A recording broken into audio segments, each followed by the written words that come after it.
एउटा पाकिस्तानीले सुरेशको घरबार बिगाड्यो, अर्को पाकिस्तानीले रोबिनको घरबार बिगार्न लागेको। होला नि, त्यही त होला नि, घरबार बिगाड्ने के लिए आ रही है लड़की। ए होइन, फेरि यिनीहरूलाई नि फेरि पाकिस्तानी नै चाहिने होइन। हामी नेपालीहरू छैनौँ कि क्या हो? होइन यो पाकिस्तान नेपालीहरूको घरबार बिगार्ने भयो। रुन्छ होइन, एकैछिनमा रुन्छ अनि फेरि पछाडि गर्दै नाटक गर्छ। अस्तिसम्म मलाई के लागेको थियो भने भाउजू पनि खुसी हुनुहुन्छ, रमाइलो हुनुहुन्छ, ठिक छ, दुईजना मिलेर होला भन्ने लागेको थियो। जब आज म भाउजूसँग बोलेँ, कति कुराहरू उहाँले फिल गरेर कति कुराहरू भयो, अब यही हो भनेर त भन्नुहुन्न, तर कति पीडाहरू पोख्दाखेरि मलाई आफैलाई परे जस्तो फिल भयो क्या। अनि यहाँनिर मैले नि त्यो प्रमाणहरू के छ देखाइदिनु। होइन नि, त्यो त अब बिचरा भोलि भाउजू उनीहरूको यो कुरा हो नि त।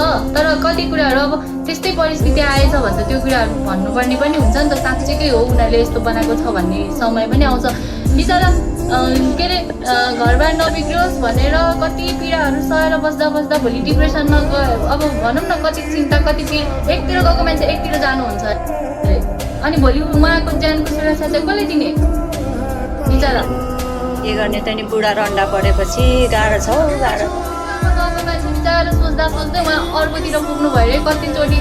कतिचोटि त बिचरा भाउजू बाटोमा कता कता पुगेर कता कता फर्केर धन्नै गाडीले हानेन होला, यस्तो उस्तो कस्तो त्यो हुन्छ नि, मनभित्रको पीडाहरू पोख्दै हुनुहुन्थ्यो क्या।